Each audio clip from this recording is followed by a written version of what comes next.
Excellency. You either rescue the international law-based order or leave it to die. I hear the calls, as said before, for a ceasefire. Victims included at least 33 American citizens. Assistance to provide medicine, food, and water to prevent a humanitarian catastrophe. Thank His Excellency, Mr. Asselborn, for his statement. I now give the floor to Her Excellency, Ms. Retno Marsudi, Minister for Foreign Affairs of Indonesia. Bismillahirrahmanirrahim. Mr. President, I flew 21 hours from Jakarta to attend this meeting. I just want to remind the Council that you have a big responsibility to maintain peace and security, not to prolong war, not to back up any side, to continue war. Indonesia condemned the continuing unprecedented aggression against civilians by Israel in Gaza. We are seeing a humanitarian catastrophe. Crimes against humanity are happening as we speak. Are we going to stand idle? Attacking hospitals, religious places, blocking access to power, water, fuel, and displacing population of the Gaza Strip are being conducted as a collective punishment. At the same time, civilian hostages are being held. Their lives are in critical danger. So I come here to ask the Council, how are you going to exercise your responsibility? When are you going to stop the war in Gaza, create ceasefire, open access to humanitarian assistance, call for immediate release of civilians, stop the illegal occupation of Israel? I have to repeat it. Stop the illegal occupation of Israel.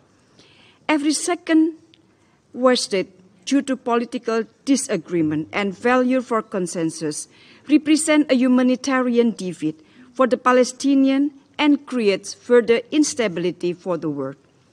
How many more lives should perish before this August Council make a move? Because I can assure you one thing, Indonesia will not waste any single second in harnessing global support for immediate action.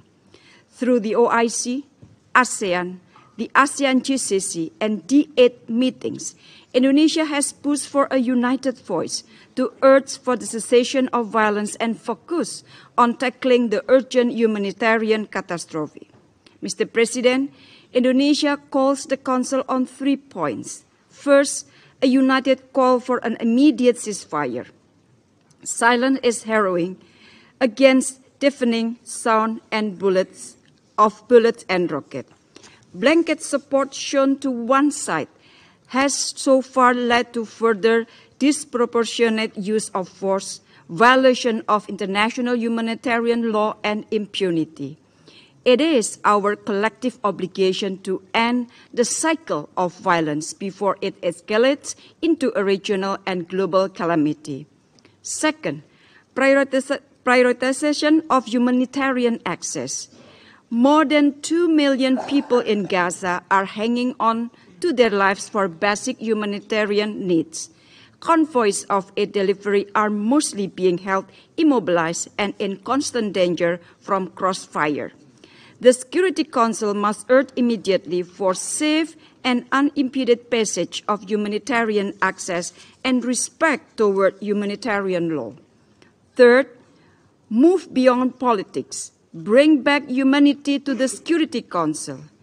Please use your great power to be more human. The Palestinians deserve equal rights and treatments. We are all human beings. We all deserve to have a home. We must reject the displacement of Palestinians. We must not let the 1948 tragedy reoccur.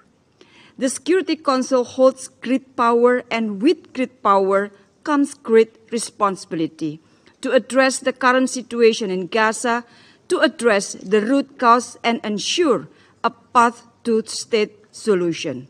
Indonesia stands with the people of Palestine. I thank you, Mr. President. I thank Her Excellency, Ms. Marsudi, for her statement. I now give the floor